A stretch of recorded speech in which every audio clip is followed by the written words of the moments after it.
Hi friends, இன்றைக்கி episode சூப்பருங்க. உண்மையிலேயே காவேரியோட நடிப்பை தட்டிக்கவே முடியாதுங்க. மேலே லைட் ஏரியலன்னு சொன்னதான் கீழே வந்து மாமிக்கிட்ட மேலே இருந்தவங்க காலி பண்ணிட்டாரான்னு கேட்குறாங்க. ஏன் மாமி பேசுகிறாங்க, நீயும் உங்கள் அம்மாவும் காலி பண்ணுறதுலேயே இருக்கிறீங்க, அந்த தம்பி காலிலாம் பண்ணாது, என் சொந்தக்கார பொண்ணை பார்த்து நான் கல்யாணம் பண்ணி வைக்க போகிறேன், இதோட என் சொந்தக்காரன்னு சொல்லிட்டு புரிஞ்சிக்கின்னு காவேரி மரியாதையாக பேசிக்கோன்னு சொல்லிட்டு பண்ணுறாங்க. நம்ம காவேரி இல்லை மாமி, சாரி கேட்க தான் வந்தேன்னு சொல்லிட்டு மாமி வாயிலேருந்து வார்த்தையை பிடுங்குறாங்க. அவங்க கல்யாணம் பண்ணி வைக்க போகிறீங்கன்னா அவங்க பொண்டாட்டியோட நிலைமை என்னன்னு காவேரி கேட்குறா. டைவர்ஸ் பண்ண வைக்க போகிறேன்னு சொல்லிட்டு சொல்கிறாங்க. டைவர்ஸை நான் விட்டுடுவேனான்னு சொல்லிட்டு மைண்ட் வாய்ஸில் காவேரி பேசுகிறா.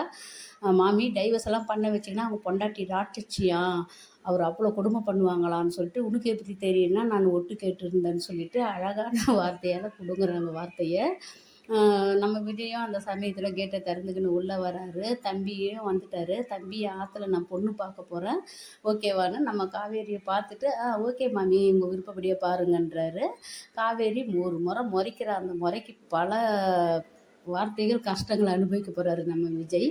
முறைச்சிட்டு காவேரி போனதும் மாமிக்கிட்ட அதெல்லாம் வேணாம், ஒரு ஃபன்னுக்காக தான் சொன்னேன்னு சொல்கிறாரு.